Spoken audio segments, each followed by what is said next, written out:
Self-compassion, best thing since sliced bread. Why isn't there more of it? Right? It seems like a good idea, at least I thought so. Why isn't it more prevalent? I'll talk about in Western culture, although it's not just Western culture who suffers. This is a big one, confusion with self-pity.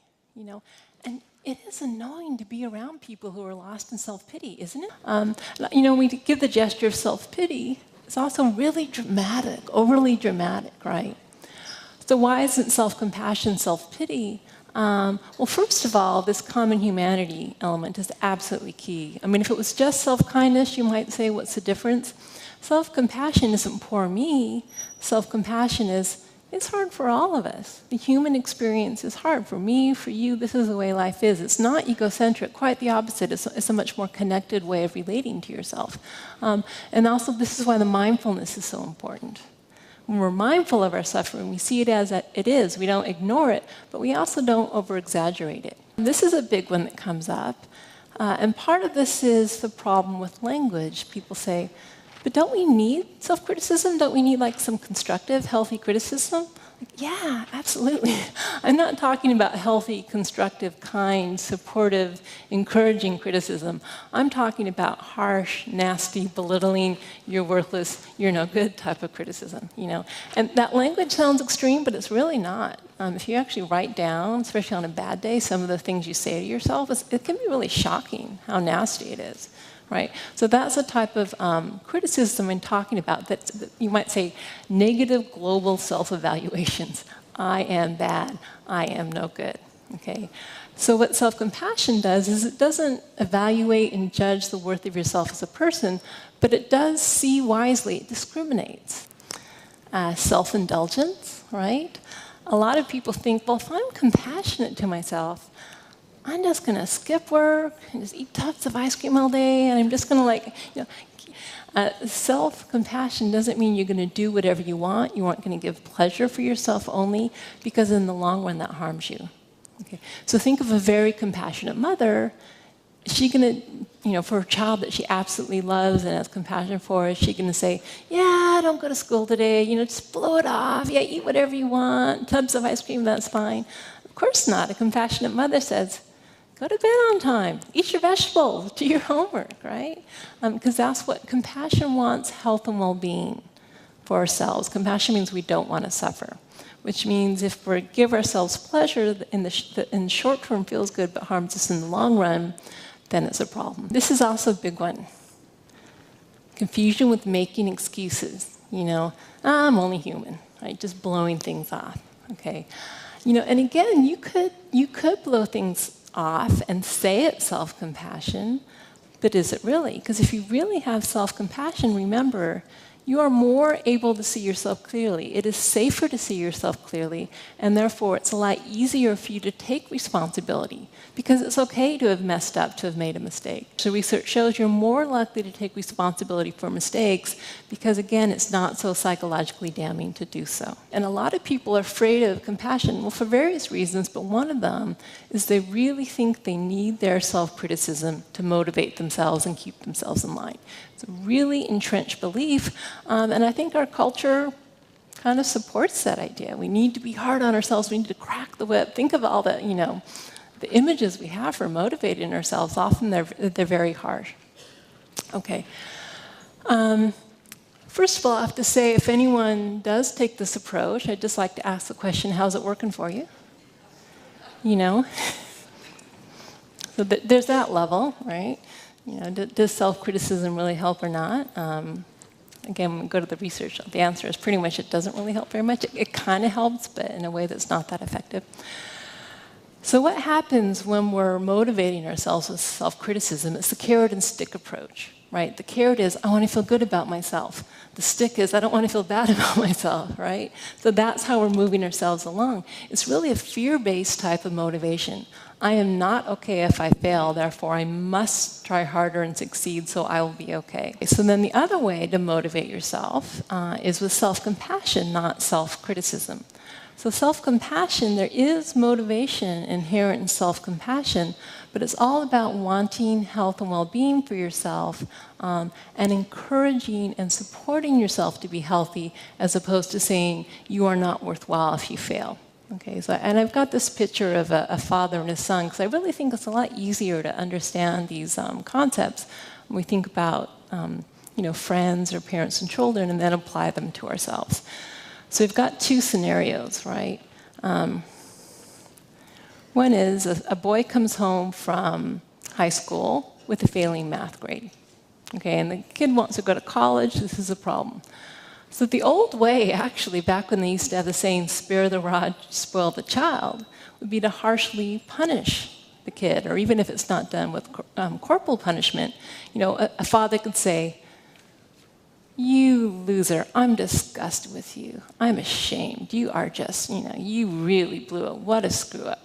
It kind of cringes, doesn't it? But and sadly, I'm sure some of us in this room had that experience growing up.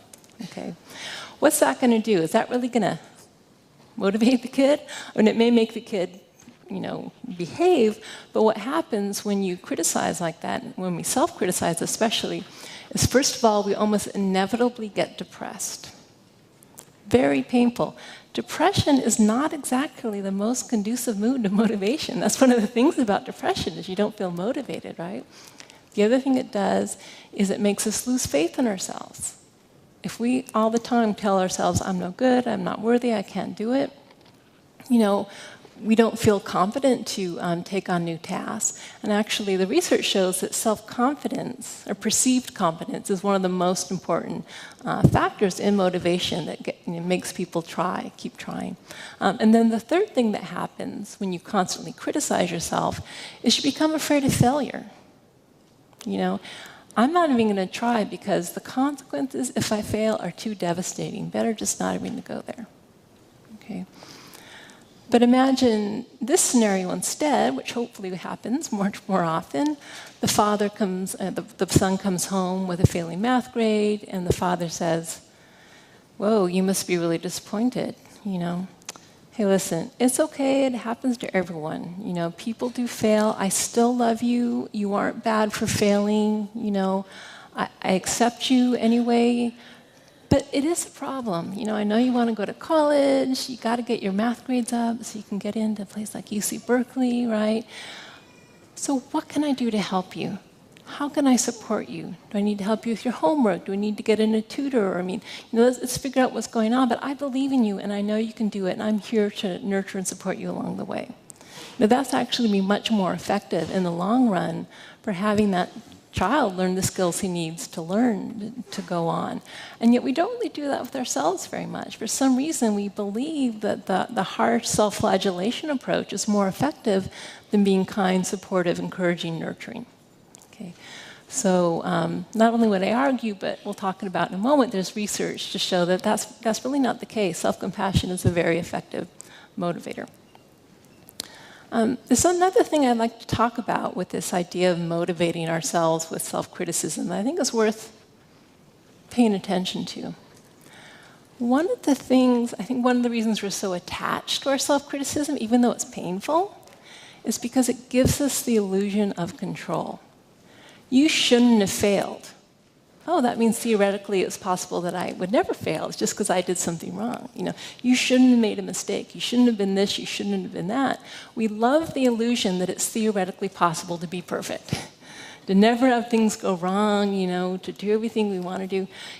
Just a show of hands, how many of you, if you could snap your fingers and get rid of your absolute worst trait that you don't like about yourself, would do it? Why wouldn't you? If we had so much control, why are we still doing it? Because we don't have that much control. We have a little wiggle room, but not much. Our genes, our early history, our culture, our stress level. There's so many reasons why it's hard to be exactly who we want to be, right? But somehow when we criticize ourselves, we feel that, well, maybe if I just tried that little bit harder, I could be perfect. And that's not reality.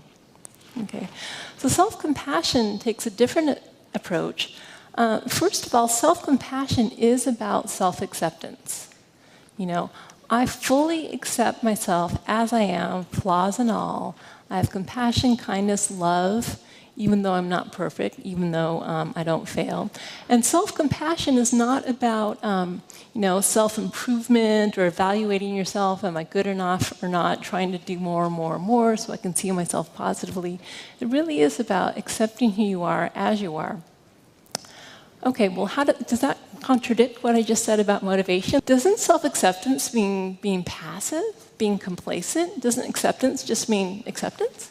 Well, yeah, it does, right? So if you accept things as they are, then how does that help motivate, make a change, right?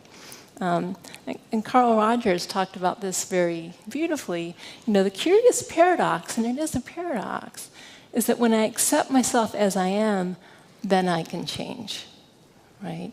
And if you think of what's happening there, when we accept ourselves fully and we embrace who we are, flaws and all, then it actually does allow us to see ourselves clearly, because it's safe to see ourselves clearly, and because we care about ourselves and don't want to suffer, we're going to try as much as possible to make changes that are, make us healthier and happier. But we also know that if we don't succeed, it's still okay. Right, so there's not this pressure of you are a bad person unless you change. Yeah, it'd be great if you could change, you'd be happier, but I accept you regardless. Right? And so sometimes I think of the way self-compassion is useful for motivating is it plants seeds. It plants seeds of, I'd really like not to suffer so much. I'd really like to be happier. I'd really like to be more fulfilled in this area. So I'm going to water those seeds with a sense of care and nurturance and kindness. But I know at the end of the day, I don't have total control whether or not that tree is going to grow. But I'm going to do what I can.